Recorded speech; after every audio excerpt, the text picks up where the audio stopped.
बात कर रहे थे इससे पहले सर्कुलर मोशन की बात करें। सर्कुलर मोशन का मतलब होता है वृत्तीय गति, ठीक है। जब कोई भी चीज वृत्त में घूमती है तो उसे हम लोग बोलते हैं circular motion. Circular motion, circular motion पर मैंने काफ़ी चीज़ें बात करी थी। कुछ तो मोशन की इक्वेशंस की बात करी थी। अगर मैं फर्स्ट मोशन की इक्वेशन की बात करूँ तो ओमेगा इक्वल ओमेगा नॉट, ठीक है। ऐसे ही थीटा इक्वल टू क्या होता है सेकंड का, और थर्ड हमारी होती है ओमेगा, और अगली थी तुम्हारी theta equal to omega nought plus ये। इसके साथ ही हमने बात करी थी कि आर इक्वल टू क्या होता है, R equal to angle into radius, angle into radius. या फिर अगर थीटा इक्वल टू बात करी जाए तो आप बोले आर ये कर दो, ठीक। उसके साथ में आर अपॉन रेडियस, इस सब के साथ में हमने आपसे कहा था कि यदि कोई चीज ओमेगा का और टाइम पीरियड का क्या रिलेशन है। अच्छा, ओमेगा का और फ्रीक्वेंसी का क्या था, ओमेगा इक्वल टू 2 पाई और न्यू इक्वल टू होता है टाइम पीरियड, या omega equal to 2 pi upon nu क्या थी तुम्हारी फ्रीक्वेंसी,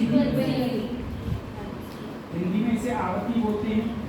और फ्रीक्वेंसी क्या होती है, एक सेकंड में लगाए गए चक्रों की संख्या, total number of revolution in 1 second, उसको हम लोग बोलेंगे फ्रीक्वेंसी, उसे फ्रीक्वेंसी। इसकी यूनिट हर्ट्ज होती थी, फ्रीक्वेंसी की यूनिट क्या होती है हर्ट्ज, फ्रीक्वेंसी की यूनिट हर्ट्ज।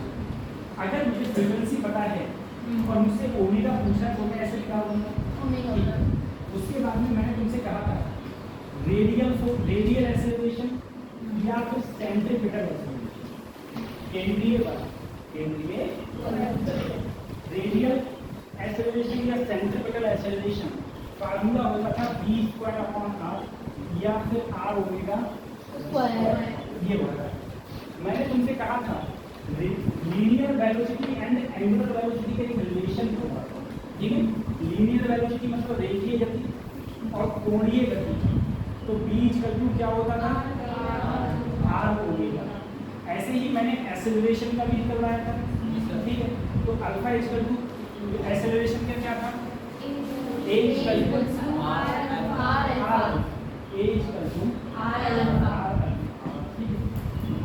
जहाँ ओमेगा तुम्हारा ओमेगा की यूनिट क्या होती थी, तो तुम बोले रेडियन पर सेकंड, मैंने कहा एक्सेलरेशन की यूनिट क्या होती है, तो रेडियन पर सेकंड, ये हमारी यूनिटें निकलती है।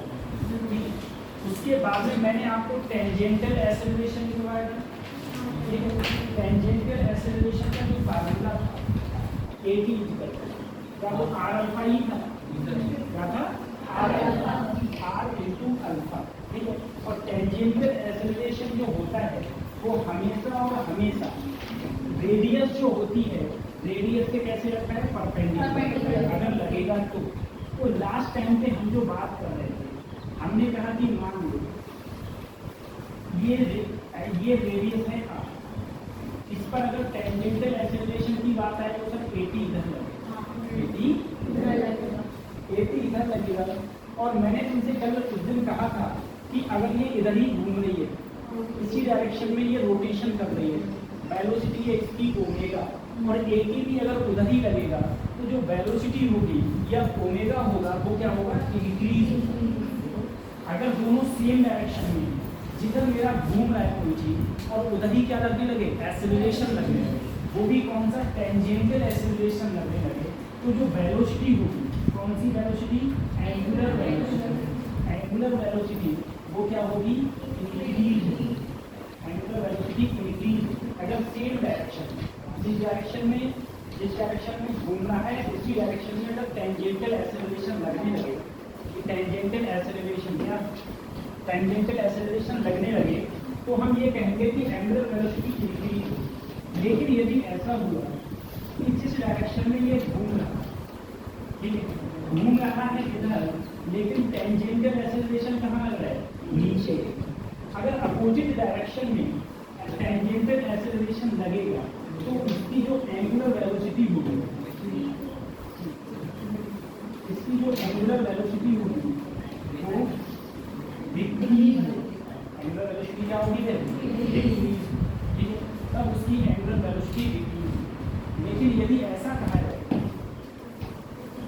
यदि ऐसा कहा जाए कि अगर टेंजेंटल एक्सेलरेशन हो रही ना, यानी कि AT की वैल्यू क्या लग रही हो?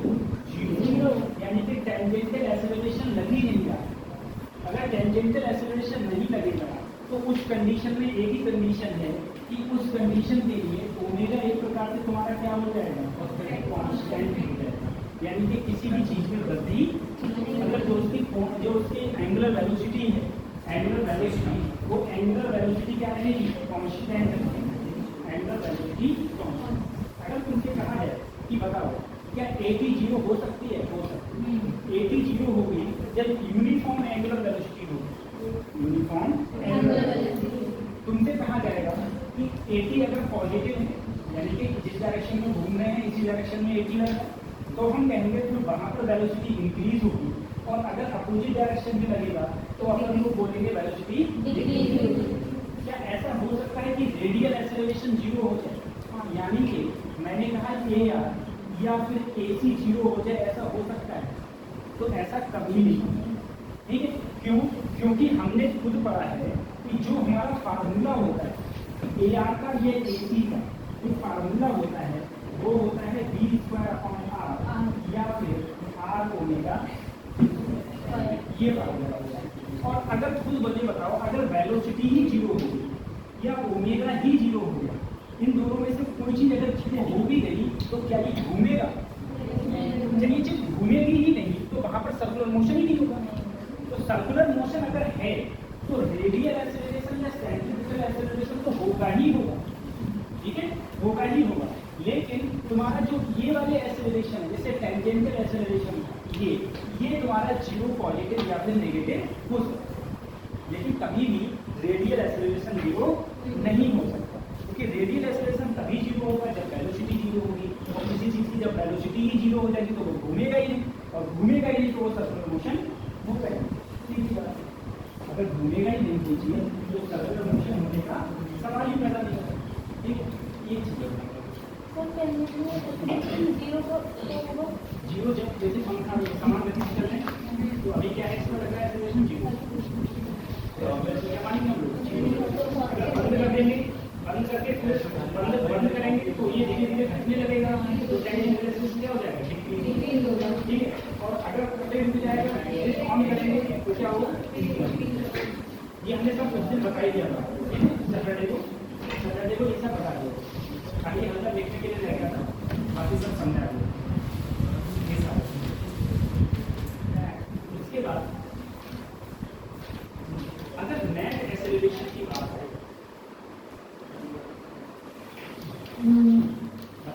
अगर दो वेक्टर हैं, एक वेक्टर A वेक्टर, दूसरा वेक्टर B वेक्टर, A और B दो वेक्टर हैं, तो अगर मैं उनका रिजल्टेंट पूछूं तो रिजल्टेंट का फार्मूला क्या होता था? दो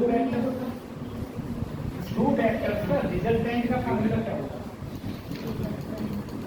ध्यान करो, जैसे मैंने कहा मान लो एक वेक्टर इधर लग रहा है A वेक्टर लग रहा है, एक वेक्टर लग रहा है B, तो रिजल्टेंट में ही बीच में ही तो होता था, और उस रिजल्टेंट का फार्मूला था √A² + B² + 2AB cos theta, यही तो होता था, ठीक है। ये वेक्टर्स में हमने पढ़ा।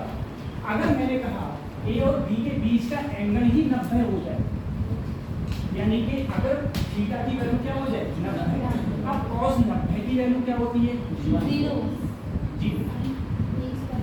2AB cos 90, जब यही 0 हो गया तो सिर्फ क्या बचा? एक ये मैं तुम्हें इसलिए मैंने तुम्हें याद दिलाया है ये चीज कि अगर मैं तुमसे नेट एक्सेलरेशन, ये लिखना मत, ठीक है, अगर मैं तुमसे ये कहूं कि नेट एक्सेलरेशन अगर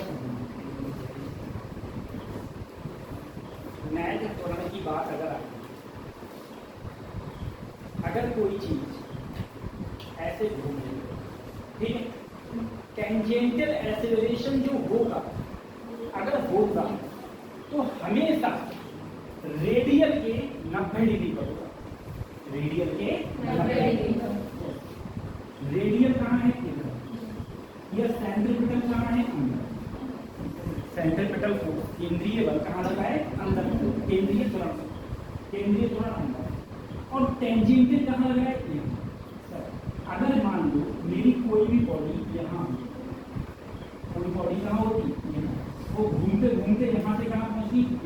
तो टेंजेंटल कहाँ लगता? तो टेंजेंटल से इधर लगता। लेकिन इससे हमेशा क्या रहेगा? इससे हमेशा और हमेशा, हाँ, रेडियल से हमेशा और हमेशा क्या रहेगा? 90।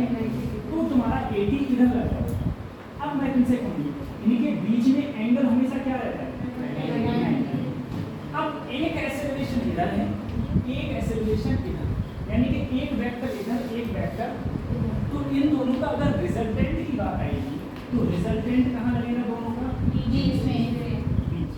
और जो रिजल्टेंट लगेगा, तुम्ही तो बोले सर अगर दोनों के बीच में एंगल क्या है? 90। तो 90 डिग्री को सिर्फ क्या रह जाता है? a स्क्वायर b स्क्वायर तो रह जाता है। तो मैं यहाँ पर करूँगा अंडर एक क्या है? AC का स्क्वायर प्लस AC का स्क्वायर। सिर्फ ये सिर्फ।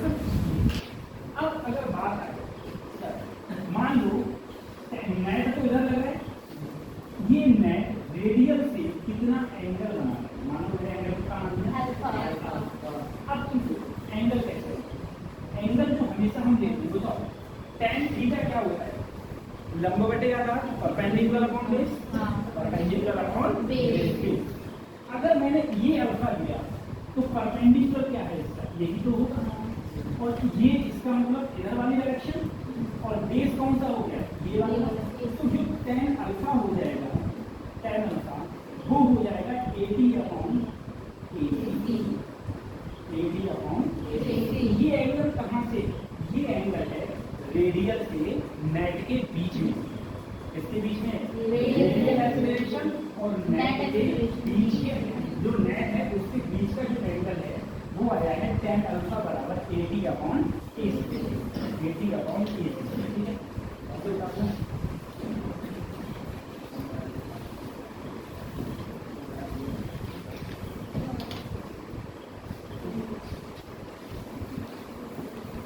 अच्छा मतलब 31 कोई क्या रहा है? ठीक है।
अब जरा ऐसा है,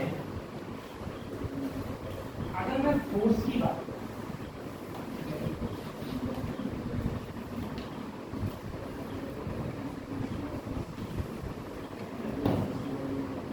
सेंट्रीपिटल फोर्स, सेंट्रीपिटल एक्सेलरेशन क्या होता है? v स्क्वायर अपॉन या फिर r ओमेगा। अगर कोई भी चीज सर्कल में घूमेगी, कोई भी चीज यदि सर्कल में घूमेगी, उसका मास m है और इधर वेलोसिटी क्या है? v। भाई जब सर्कल में घूमेगी तो 100% वेलोसिटी क्या होगी उसकी, अगर बी होगी तो अंदर की ओर एक फोर्स लगता है जिसे हम लोग बोलते हैं सेंट्रीपिटल फोर्स, और जो सेंट्रीपिटल फोर्स होता है वो होता है एमएसी। फोर्स क्या होता है, मास इनटू एक्सेलरेशन, मास गुणा त्वरण या द्रव्यमान गुणा त्वरण, तो त्वरण क्या है एसी। तो अगर एम ऐसे ही रहते एसी क्या हो जाता है बी स्क्वायर, या फिर एसी हो जाता है आर ओमेगा। तो जो सेंट्रीपिटल फोर्स लगता है वो लगता है एम आर ओमेगा स्क्वायर, हमेशा क्या लगेगा एम आर ओमेगा स्क्वायर, हमेशा एम आर ओमेगा स्क्वायर। अब एक होता है सेंट्रीपिटल और एक होता है सेंट्रीफ्यूगल। दोनों एक ही बात है बस थोड़ा सा अंतर है इन लोगों में। एक है सेंट्रीपिटल, एक है सेंट्रीफ्यूगल। इसे बोलते हैं अभिकेंद्रीय, इसे बोलते हैं अपकेंद्रीय। इसे बोलते हैं अभिकेंद्रीय, इसे बोलते हैं अपकेंद्रीय। इसे क्या होता है, ये भी एक ही चीज है, बस अंतर इतना है कि अगर कोई चीज बी वेलोसिटी से मूव कर रही है, बी वेलोसिटी से मूव कर रही है और इसकी रेडियस त्रिज्या कितनी है, तो इस पर अंदर की ओर न रख के यही फोर्स सेंट्रीफ्यूगल बाहर की ओर लगता है। इसमें क्या लगता है, सेंट्रीफ्यूगल क्या लगता है अंदर की ओर और सेंट्रीफ्यूगल क्या लगता है बाहर की ओर। दोनों एक ही बात है, ये भी बी वेलोसिटी चल रहा है, ये भी बी वेलोसिटी चल रहा है। ये होता है एम आर ओमेगा स्क्वायर, जो वो था वही किया, यानी कि सेंट्रीपिटल फोर्स किसके बराबर होता है, centrifugal force. Centripetal force centrifugal force के बराबर। ठीक है, बस अंतर इतना है, ये बाहर की ओर लगता है, सेंट्रीपिटल अंदर की ओर। एक अंदर की ओर लगेगा, एक बाहर।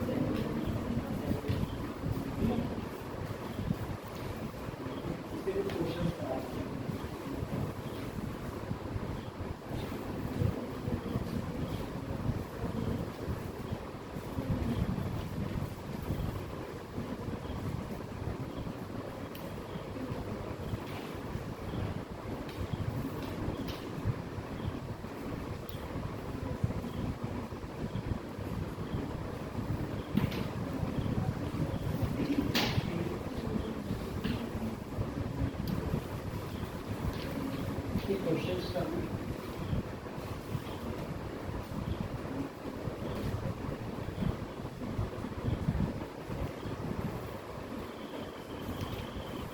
एक gram of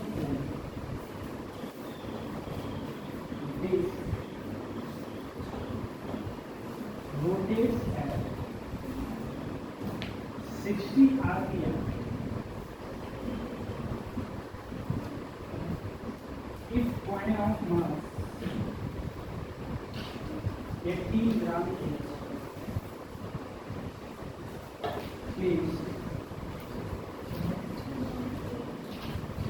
at a distance of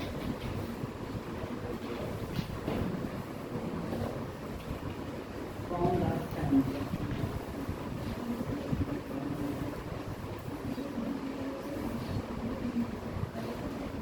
Determine the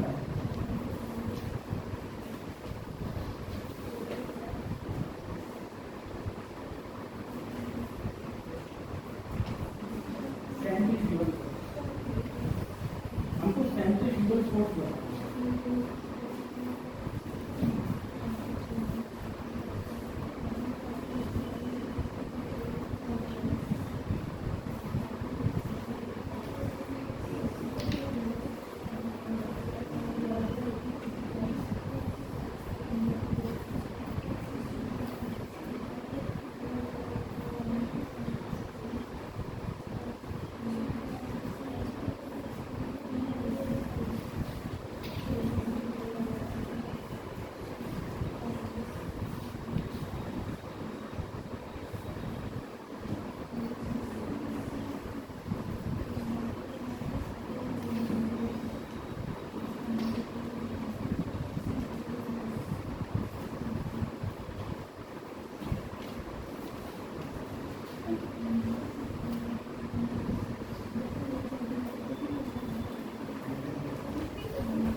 आप क्वेश्चन देखना,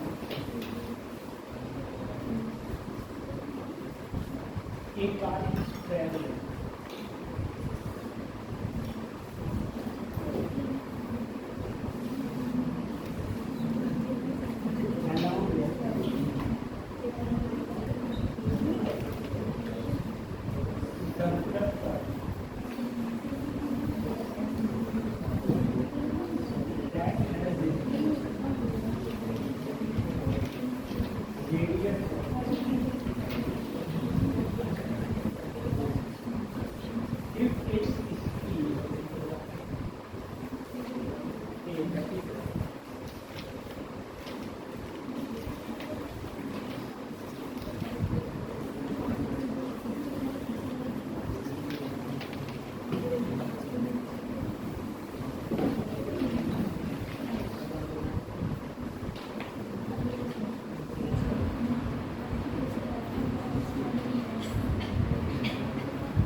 acceleration.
सबसे पहले क्या पूछा गया? Centrifugal force. अब जैसे ही सेंट्रीफ्यूगल फोर्स आता है, आपके दिमाग में आया या तो mv²/r लगाएं या फिर mr। तो सबसे पहले देखो तुम्हें दिया क्या है, यहाँ पर ये क्या दिया है, 60 क्या दिया है, क्या दिया है, फ्रीक्वेंसी दी, लेकिन यहाँ क्या दिया है, मिनट। और मैंने कहा मिनट को किसमें बदलना, तो क्या एक आरपीएस आ गया। अब मुझे क्या निकाल सकता हूँ मैं इससे, ओमेगा। ओमेगा क्या होता है, 2 पाई न्यू। 2 पाई न्यू की वैल्यू क्या है, 1। तो 1 रखूंगा, क्या ओमेगा की वैल्यू 2 पाई, ओमेगा की वैल्यू क्या आ गई, 2 पाई। सिंपल सी बात, ओमेगा की वैल्यू आ गई 2 पाई। अब मैंने कहा अगर मैं फोर्स में रखना चाहूँ तो सबसे पहले मास कितना है, 18। अब ध्यान से मैंने देखा हर जगह वैल्यू किसमें दी है, ये क्या है, सेंटीमीटर। अच्छा ये किसमें था, रोटेशन पर मिनट। तो तुम क्या करो, हर चीज को वैल्यू एमकेएस पद्धति में ले लो। एमकेएस मतलब मीटर किलोग्राम सेकेंड।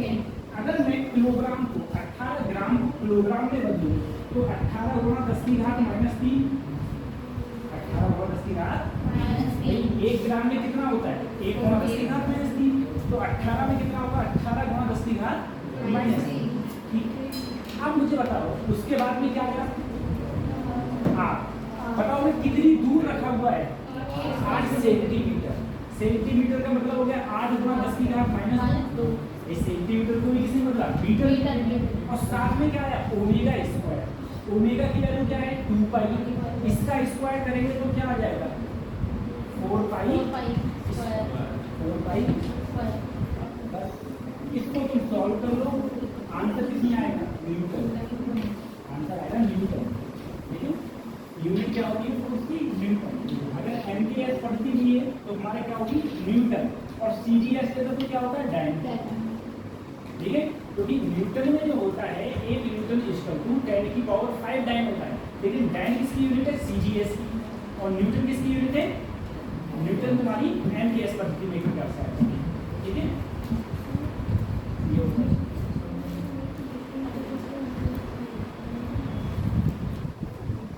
अगला क्वेश्चन, एक car is travelling along a circular curve that has radius 50 meter. If its speed is 16 meter per second and is increased uniformly 8 meter per second square, determine the magnitude of its acceleration. इसका magnitude बताओ कैसे करें।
इसका force height बना करना तो आती होगी, हाँ करना आना चाहिए। 0.06 न्यूटन, कितना आएगा 0.06 न्यूटन। इसको सॉल्व करेंगे तो ये आंसर 0.06 न्यूटन। अरे पाई की वैल्यू कितनी होती है 3.14। अब ऐसे पाई स्क्वायर टाइम ले लो तो 10 ले लो, ठीक है, ये 9.8 मैं कर दूंगा। इधर देखो 8 का मार्क 8 और 6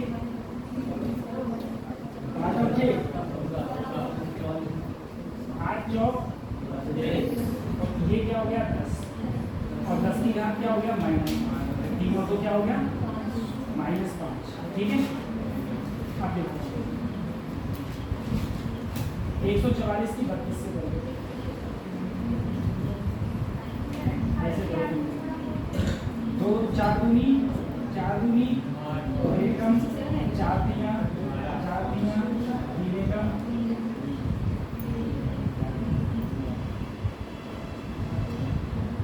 ये आया सर आपने आधा चलो हैं, ठीक 14 हो जाएगा। आधी दुआ कर लेना, यहाँ आधी होगा, आठ की 25 का रूप कितना हो गया 80, ये 8 की इससे करो 8 चौक 32, आते लगे 3 8 चौक 32,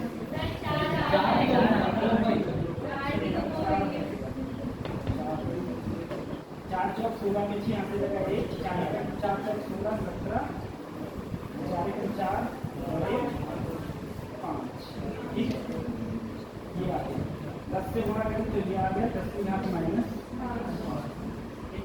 अब -5 का मतलब है 1 2 3 4 और 1 5, यानी कि 0.05 से कम।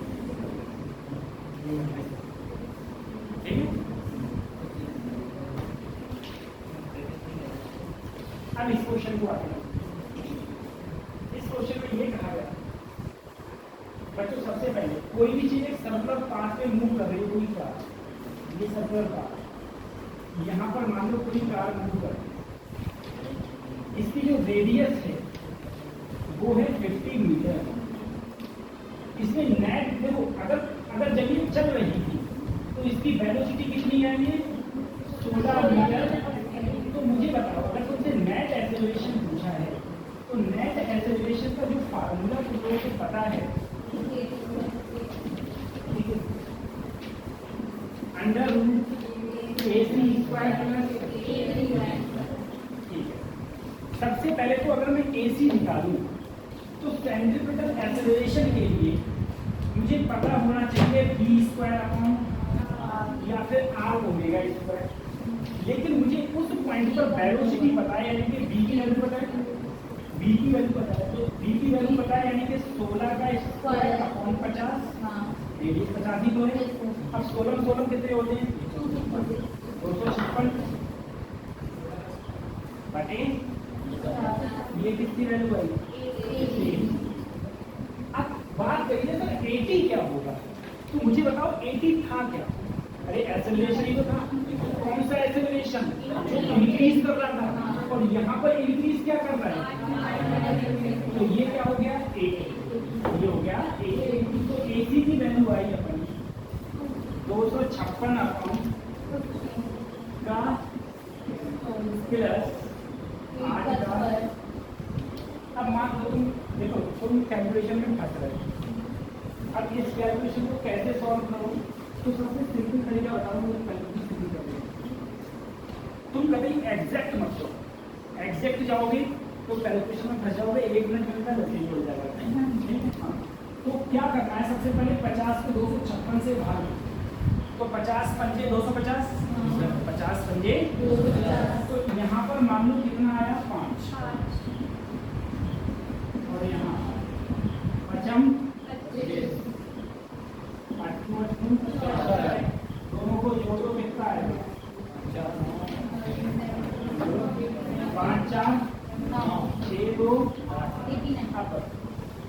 89 का क्या होगा, तो 9 9 81, 8 8 ये 8 से ज्यादा 9 से कम, तो लगभग ये किसके बराबर हो गया, 9 के।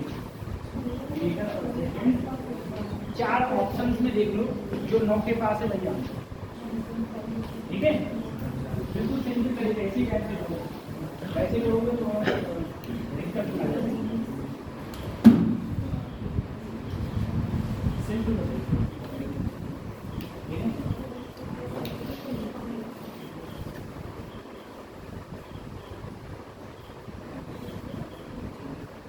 अच्छा मुझे बताना, अगर तुमसे कहीं फंस गए, तुमसे कहा बताओ अंडर रूट 30 की वैल्यू फंस गए, अब क्या करोगे, अंडर रूट 30 की वैल्यू फंस गए क्या करोगे, हाँ तो देखो 55 25 6 6 36, तो 36 से कम है, 25 से आंसर जो होगा वो 5.5 होगा, तो 5.4 मान लो या 5.5 करके कोशिश करो, हाँ कभी भी फंसो, क्योंकि 4 ऑप्शन दिए होते हैं ना नीचे, या तो 4 ऑप्शन दिए होते हैं, 4 ऑप्शन दिए होते हैं।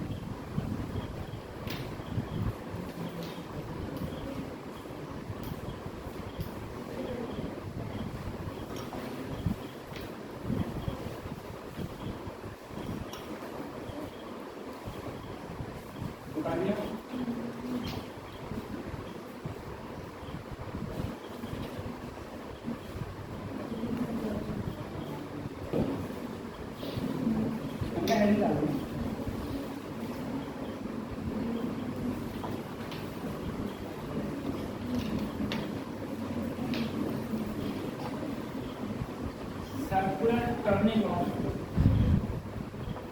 ठीक है, सर्कुलर टर्निंग ऑफ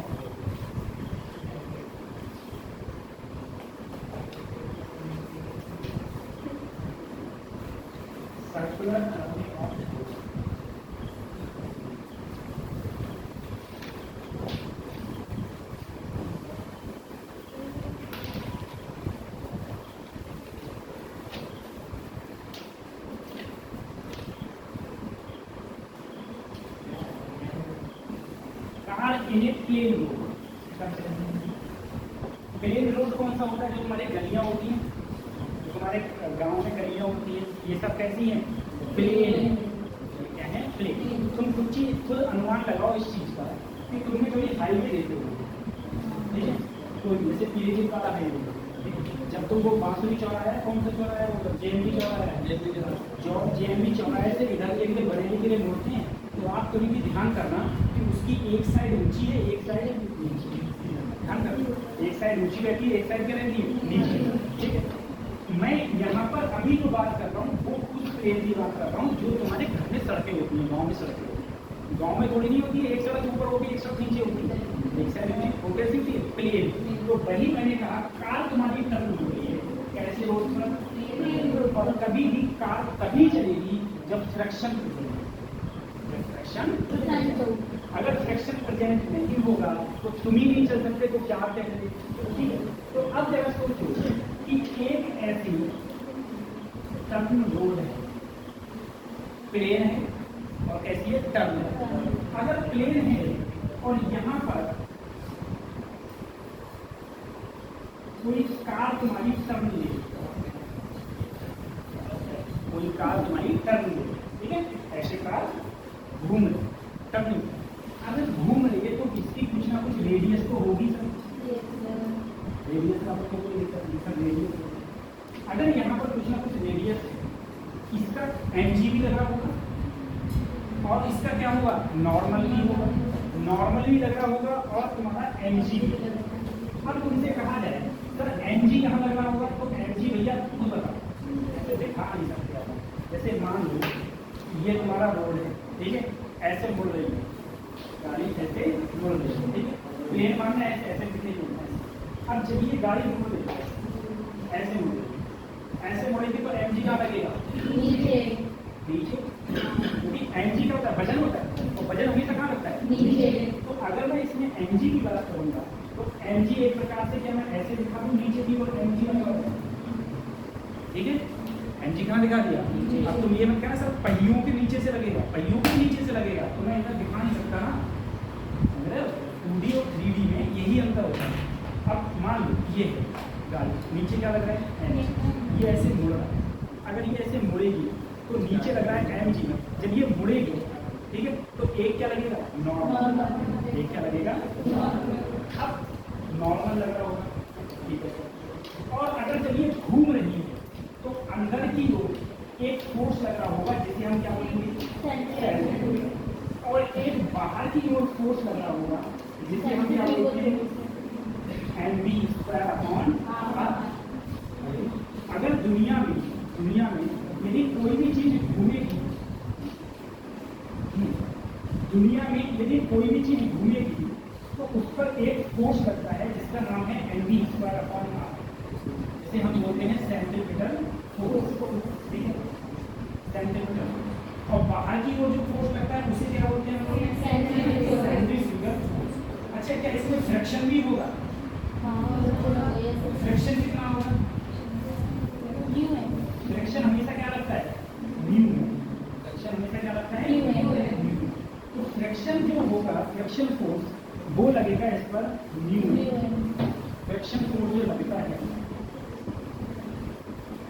अब नॉर्मल कहाँ लगेगा? ऊपर। अगर कोई प्लेन पर है तो नॉर्मल कहाँ लगेगा? ऊपर। तो नॉर्मल किसके बराबर है? एमजी। नॉर्मल है एमजी, ठीक है।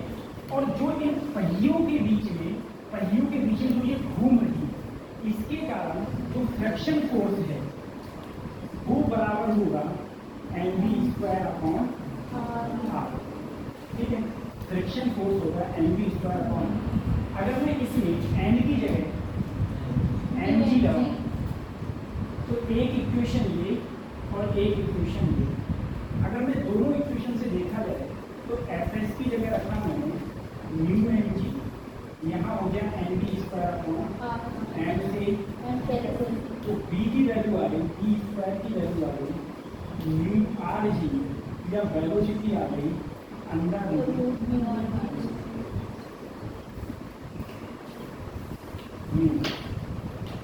देखो ऐसे समझो, 1 2 ये गाड़ी है, गाड़ी कोई घूमेगी तो हमेशा नीचे की ओर क्या लगेगा mg, और जहाँ नीचे लगेगा mg और इसी सरफेस भी तो घूम रही है और इस सरफेस के परपेंडिकुलर क्या लगेगा, तो ये तो मुझे पता चल गया कि मेरा नॉर्मल सभी mg के बराबर, ठीक है।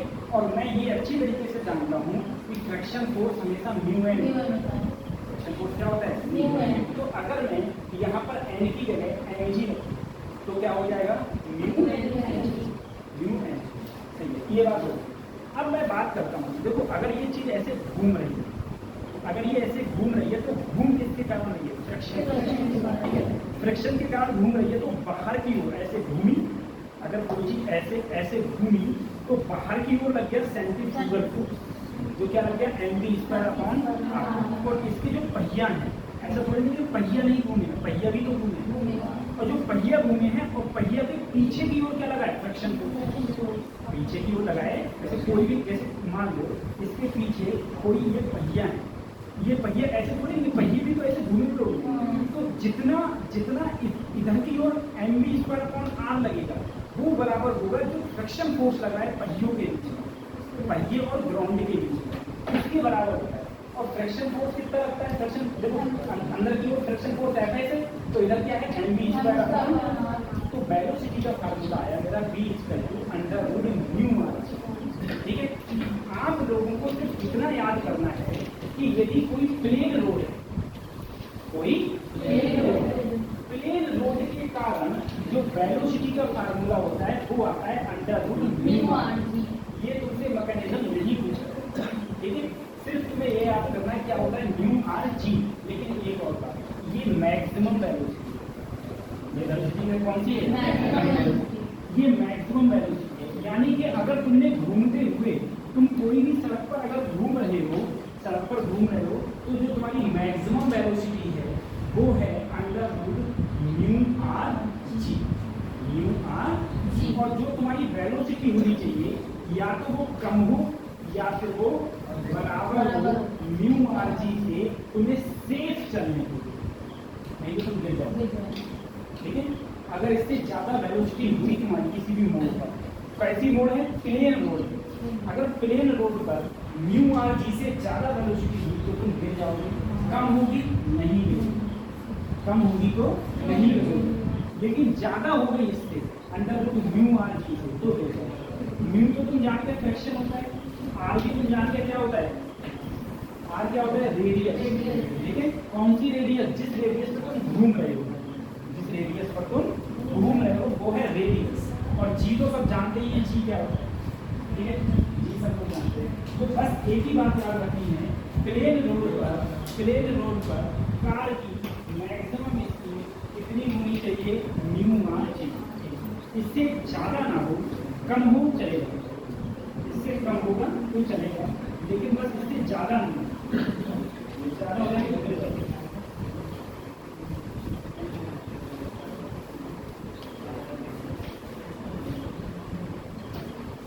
ज़्यादा नहीं, ठीक है, ज़्यादा होगी तो मैक्सिमम कितनी होगी √μ,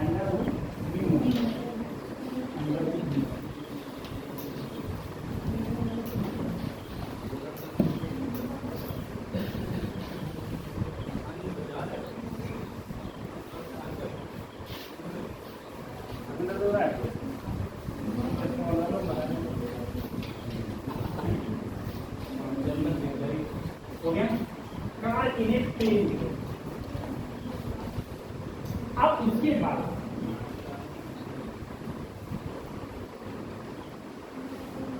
car on a banking road, तो बैंकिंग रोड का मतलब क्या होता है, बैंकिंग का मतलब हो गया एक ढाल पे, जैसे मैंने कहा अगर तुम बोलते हो तो बड़े बड़े जो भी हाईवेज होते हैं उनका अपना एक ढाल होता है,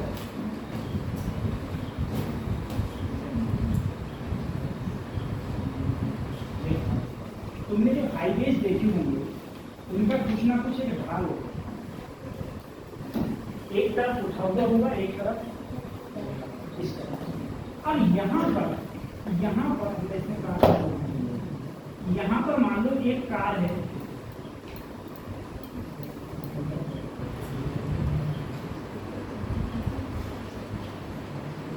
एक कार है, ठीक है, वो कार घूम रही है, वो कार क्या हो रही है, घूम रही है। लेकिन इतना याद रखना, यहाँ पर फ्रैक्शन नहीं लिखा है, यहाँ पर फ्रैक्शन को क्या मान लो, मान लो बैंकिंग रोड है, कार घूम रही है, लेकिन मैंने फ्रैक्शन को क्या मान लिया, अगर मैंने फ्रैक्शन को जीरो मान लिया, अगर फ्रैक्शन को जीरो मान लिया, आप बोले सर चुपचाप नीचे की ओर एनजी लगाओ,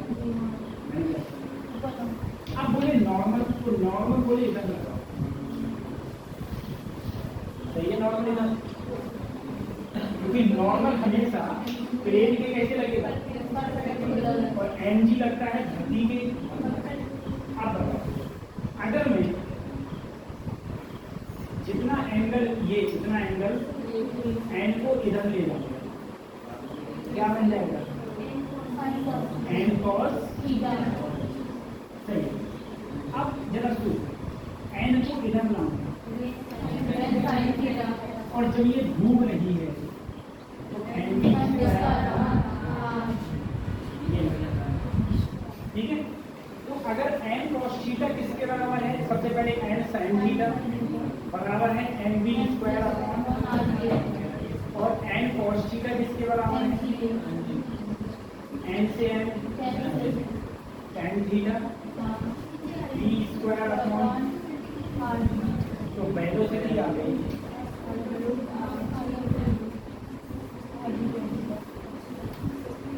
यानी कि यदि कोई ऐसी रोड है, बैंक रोड है और फ्रिक्शन नहीं दिया, बैंक रोड है लेकिन फ्रिक्शन नहीं दिया है, तो मैक्सिमम वेलोसिटी, ये मैक्सिमम वेलोसिटी है, वेलोसिटी इससे कम हो या फिर क्या हो, बराबर किसके, under R G tan, under R G tan. Banking road है, फ्रिक्शन नहीं है, बैंकिंग रोड है, फ्रिक्शन जीरो, बैंकिंग रोड है, फ्रिक्शन जीरो है, तब जो फार्मूला है under root R G tan theta.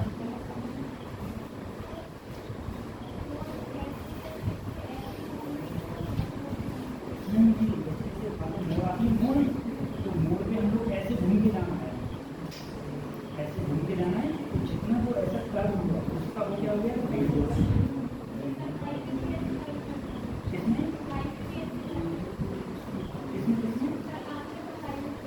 हाँ हाँ, हाईवे बेटा, ये हिंदी में आपको देखने है, हाईवे पे कर्व, तुम रोड देखिए, जैसे मान लो ये रोड है ऐसा, तो आप मोड़ देखना, कभी भी जब मोड़ हो तो रोड हल्का ऐसा होगा, ठीक है। अब यहाँ से कोई गाड़ी आई ऐसे ऐसे कर्व तो एक तरह से सर्कुलर मोशन ले रही है, सर्कुलर मोशन ले रही है, तो बेटा ये देखो, अगर नॉर्मल देखूंगा तो ऐसे रहेगा, एमजी देखूंगा तो ऐसी रहेगी, तो धरती के परपेंडिकुलर होगा, तो वही मैंने क्या करा, इसके परपेंडिकुलर लेना ले लिया, उससे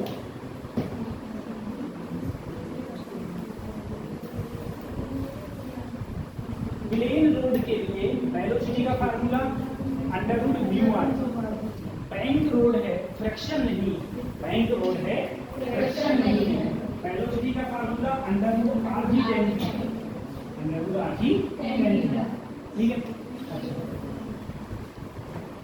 इसके बाद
बता दिया। उसके बाद car on a banking road, car on a banking road. लेकिन बैंकिंग रोड कैसा, जब फ्रैक्शन क्या हो, फ्रैक्शन फ्रैक्शन, अभी मैंने क्या कहा था, हाँ अभी मैंने कहा था फ्रैक्शन लेस यानी कि फ्रैक्शन नहीं था, लेकिन अब फ्रैक्शन है। अब मुझे बताना, अगर इसमें फ्रैक्शन है तो आप बोले सर टेंशन की बाकी फ्रैक्शन है तो नीचे की ओर क्या लगेगा, भाई मोशन के अपोजिट डायरेक्शन क्या लगेगा, फ्रैक्शन। अगर ये एफएस है तो इसके दो कंपोनेंट हो जाएंगे एफएस के, एक ये हो जाएगा और एक वही तो हो जाएंगे। तो ये हो जाएगा क्या, थीटा।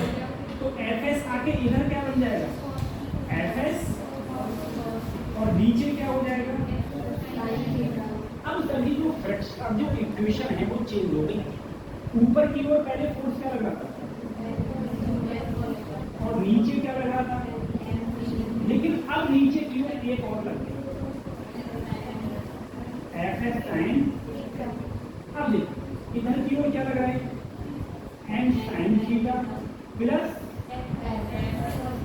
एफएस कॉस बराबर एम बी स्क्वायर अपॉन, ठीक है, एम बी स्क्वायर अपॉन, चीज तो बनी है, बस इसका देखो फार्मूला याद कर लेना। अब इन दोनों इक्वेशन को जब सॉल्व करते हैं तुम्हें सॉल्व करने की कोई जरूरत नहीं, तुम्हें सिर्फ फार्मूला याद रखना है। फार्मूला क्या हो जाएगा, वेलोसिटी का फार्मूला हो जाएगा R G mu plus tan theta बटे 1 माइनस म्यू टैन थीटा की पावर 1 बटे।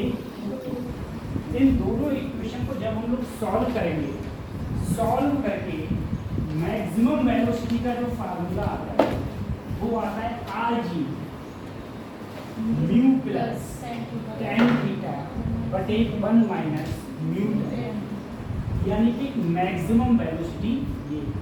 इससे ज़्यादा वेलोसिटी हो गई तो इंक्लाइंड प्लेन जरूर है और फ्रिक्शन भी है, लेकिन फिर भी गाड़ी क्या हो जाएगी, पलट जाएगी, सही है। और इसी में अगर मिनिमम का फार्मूला पूछा जाए तो सब कुछ वही रहेगा, जहाँ प्लस है उसे क्या करो माइनस, और जहाँ माइनस है उसे कर दो प्लस।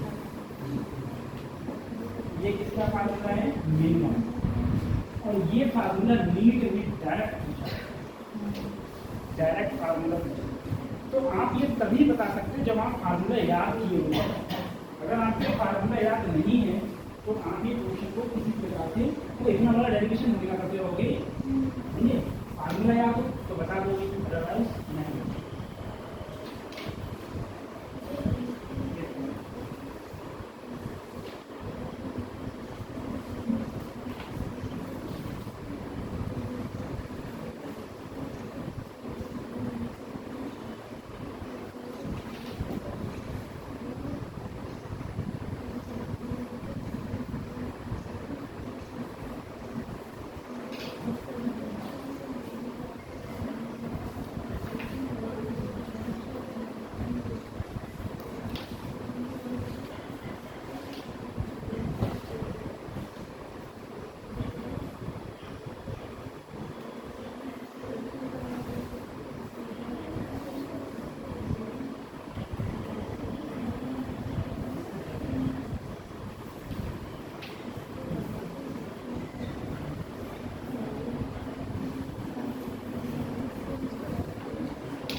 बताइए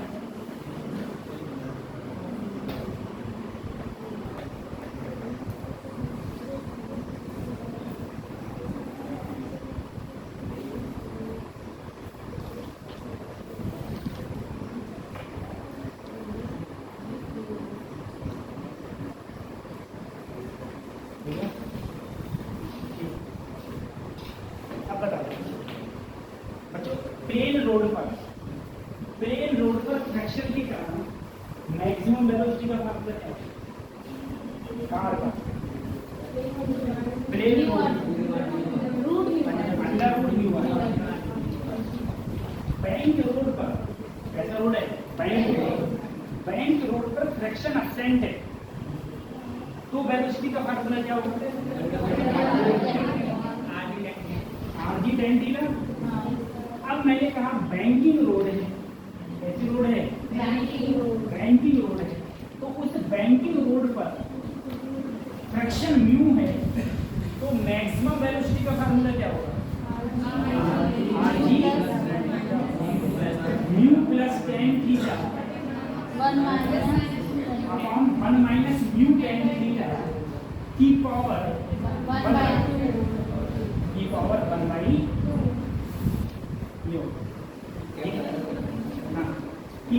1/2।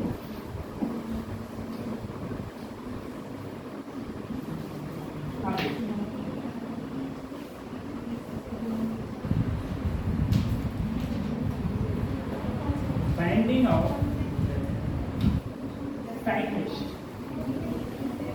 चाहे साइकिल होगी चाहे मोटरसाइकिल, एक ही बात, ठीक है?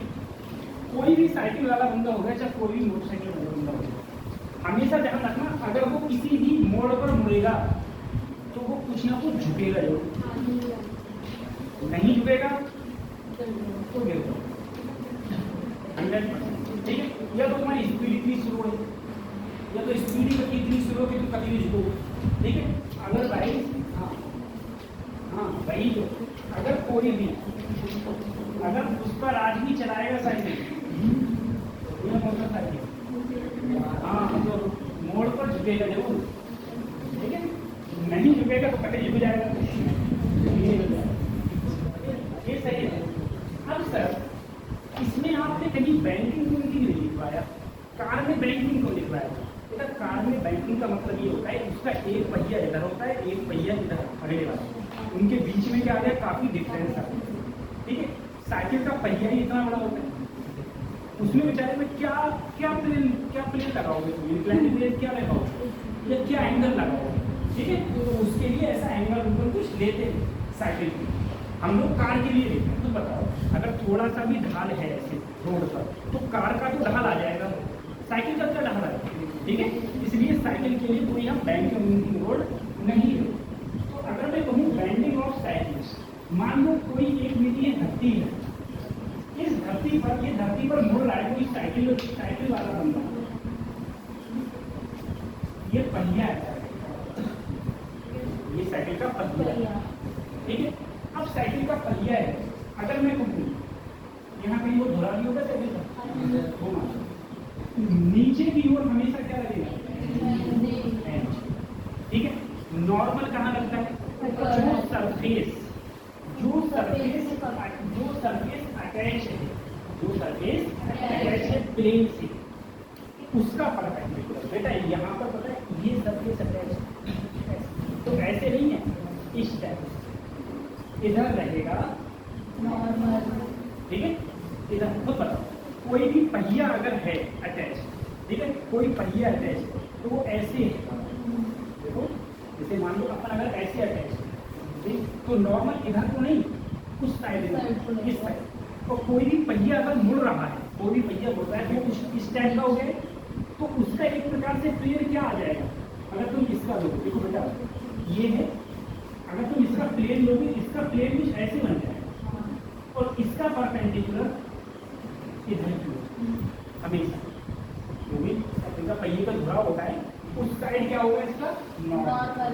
अगर नॉर्मल इधर है, अब अगर मैं ये मैंने कहा मान लो वर्टिकल से कितना झुका हुआ है, तो एन को इधर ले जाएंगे, एन को इधर लाए, और कोई चीज घूम रही है तो बाहर की अब तो कोई टेंशन नहीं है, एन साइन थीटा बराबर एन कॉस थीटा डिवाइड कर दो, एन से एन कट गया, टेन थीटा बराबर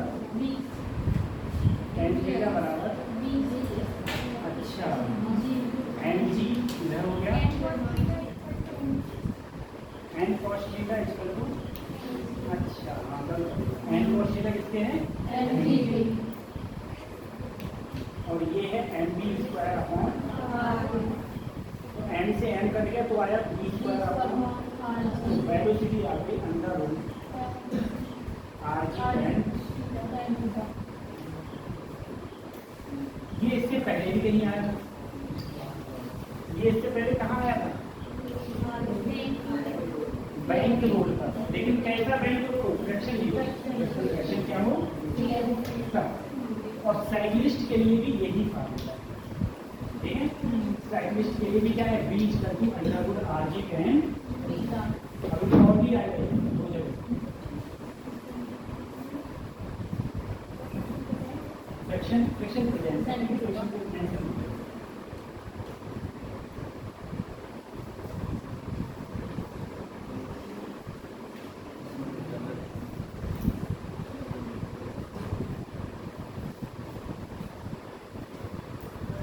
tan थीटा बराबर B square upon R G, और B equal to under root R G tan. अगर तुम्हें जिस मोड़ पर तुम मुड़ रहे हो उसकी तुम्हें आर पता हो और तुम्हें वेलोसिटी पता हो, तो तुम्हें ये पता चल जाएगा कि तुम कितना एंगल झुकोगे, ठीक है। कुछ ना कुछ दो ही दिन, तो tan थीटा बराबर B square upon R G, या B equal to R G tan.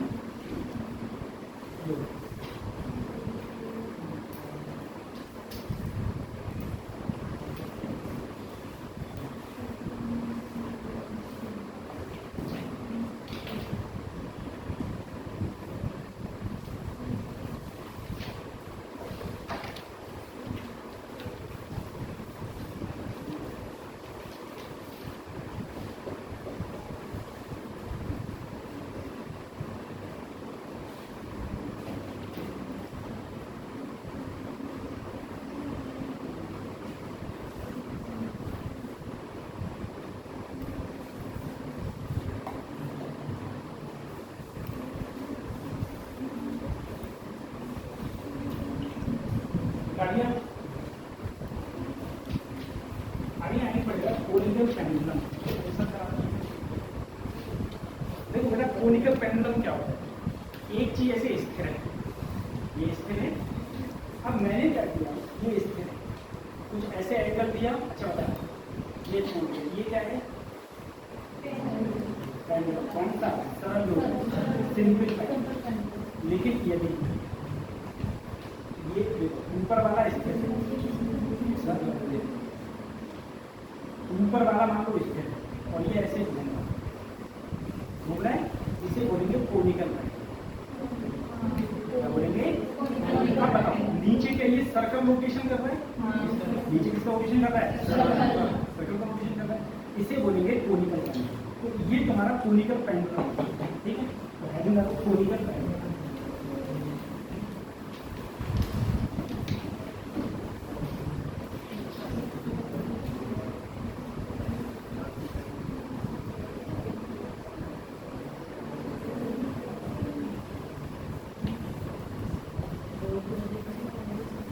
Conical pendulum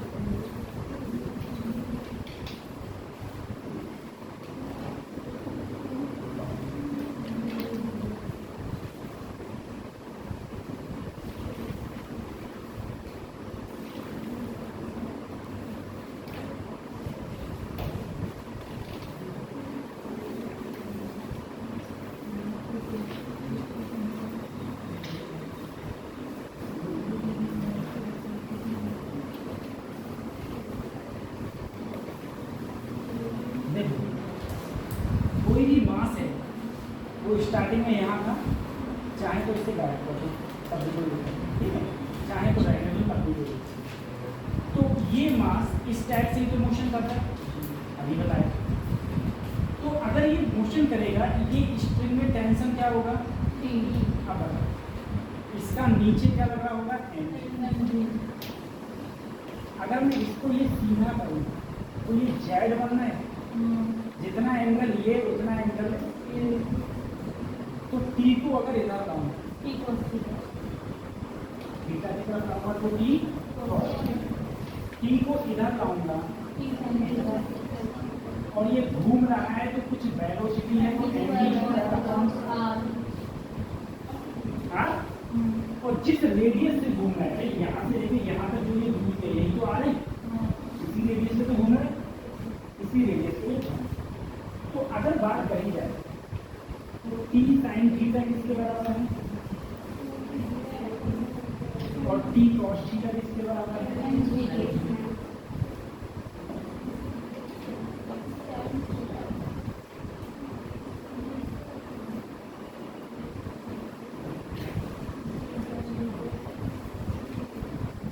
velocity क्या आ गई?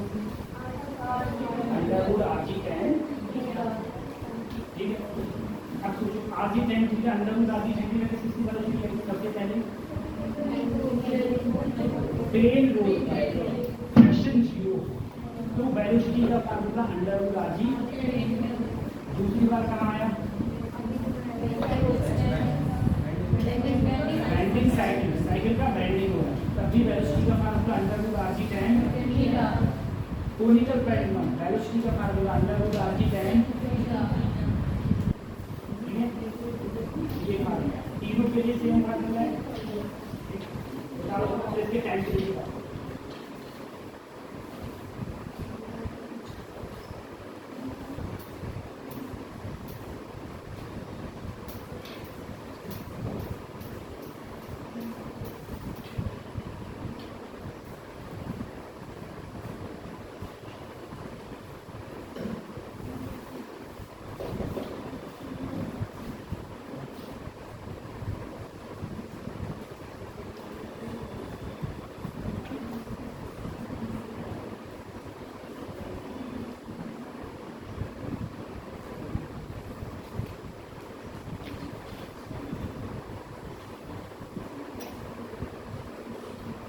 मुझे इसमें ओमेगा निकालनी है। अब मैंने ये सब तो निकाला, इसमें ओमेगा निकलेगा कैसे? ओमेगा कैसे निकलेगा बताओ? ये थीटा अपॉन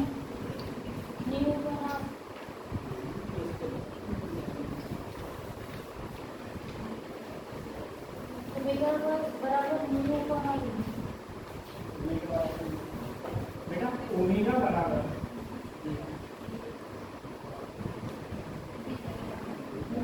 बी होता है। बी की वैल्यू क्या है? आर जी टेन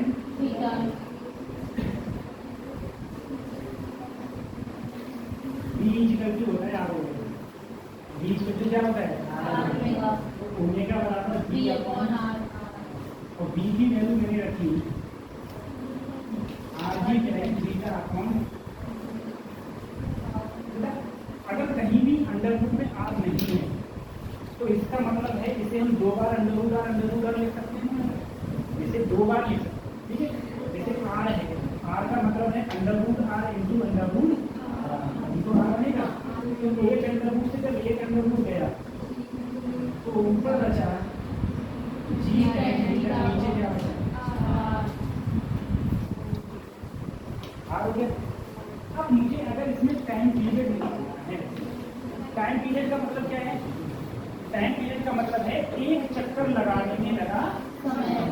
तो मैं जानता हूँ T equal to 2 pi by omega. Omega की जब वैल्यू रखी under root G tan theta upon, तो आर ऊपर चला गया आर अपॉन टाइम पीरियड का ये था इसका कोनिकल पेंडुलम के लिए टाइम पीरियड का फार्मूला है T equal to 2 pi under root R upon G tan. T equal to 2 pi under root R upon G tan. ये टाइम पीरियड का फार्मूला। अब यदि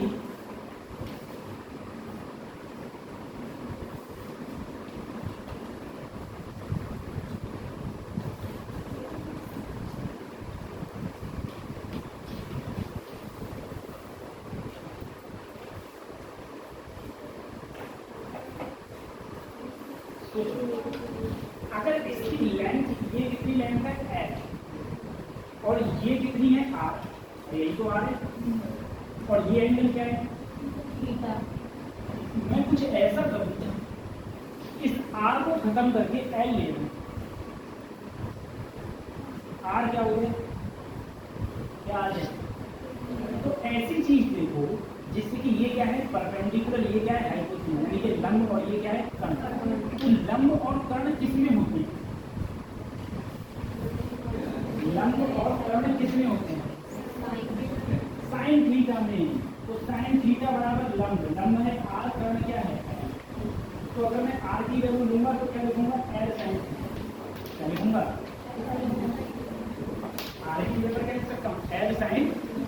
उठा के ये वैल्यू अगर यहाँ पुट करूँ, उठा के वैल्यू को वहां पुट करूँ तो t equal to 2 pi L sine theta, नीचे क्या है g, साइन थीटा को क्या लिख सकता हूँ साइन थीटा से साइन थीटा। तो बेटा ये वाला cos थीटा ऊपर जाएगा तो एल cos थीटा अपॉन, तो टाइम पीरियड का जो फार्मूला है t equal to 2 pi under root L cos theta upon, ये किसके टर्म में आया एल, ये किसके टर्म में है बताओ।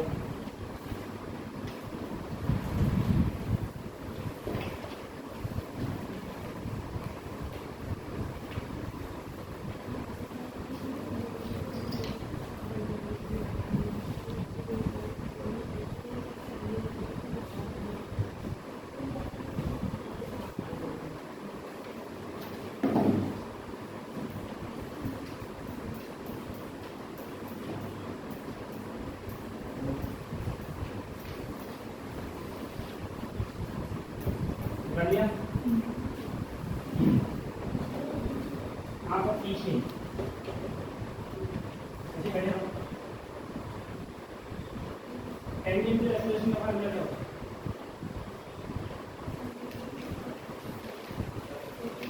पता नहीं बराबर नहीं, टेंजेंशियल एक्सेलरेशन का फार्मूला AT इक्वल टू, अच्छा रेडियल एक्सेलरेशन का फार्मूला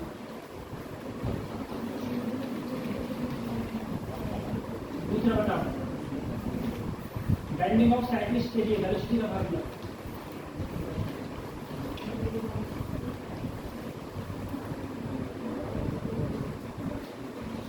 तो बोली आ रही है दूसरा,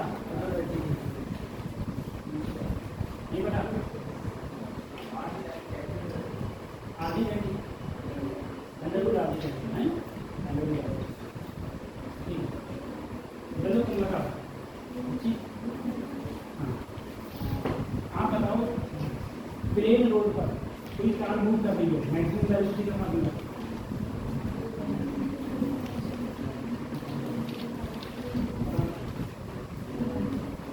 तुम लगाओ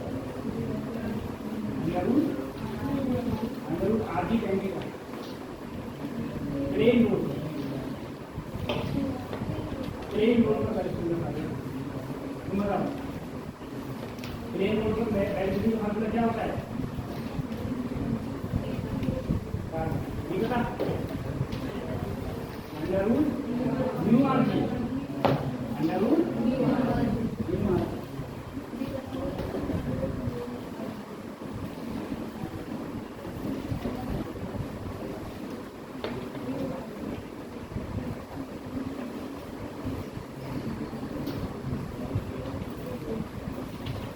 देखो फटाफट ठीक है, साथ में रिवीजन कर। सबसे पहले वो इक्वेशन को तो बताइए था, आया था कभी। दूसरा प्लेन रोड पर कोई चल रहा हूँ तो मैक्सिमम वेलोसिटी का formula R G mu R G, under root mu R G. ये मैक्सिमम वेलोसिटी होती है, इससे कम तो हो सकती है बट इससे ज़्यादा होती है, लेकिन इससे ज्यादा नहीं होती। अब कोई बैंकिंग रोड आ गया लेकिन फ्रैक्शन नहीं है, तब वेलोसिटी का फार्मूला अंडर रूट आरजी। एक तो ये हो गया उसके लिए कि कैसे प्लेन है लेकिन फ्रैक्शन, दूसरा साइकिल के लिए, तीसरा कोनिकल पेंडुलम के लिए, तीनों के लिए हो गया। अब उसके बाद मैंने कहा प्लेन रोड तो है और फ्रैक्शन भी है, ठीक है। तो मैक्सिमम का फार्मूला होता है R ji plus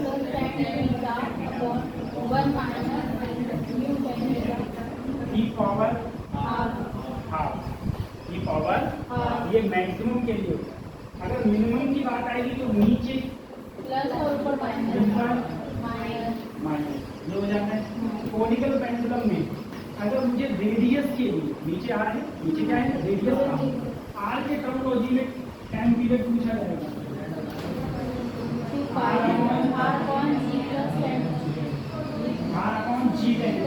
are upon लेकिन अगर लेंथ के टर्मोलॉजी में पूछा जाएगा एल cos थीटा अपॉन ये होता है, ठीक है। साइक्लिस्ट के लिए अलग है, उन सब के लिए अलग है। तो ये सारी ये फार्मूला जो है वो आपको याद होने ही होनी चाहिए, ठीक है। अब यहाँ पर अभी थोड़े बहुत याद तब भी आ रहे हैं, घर जाके तो सब भूल जाओगे, ठीक।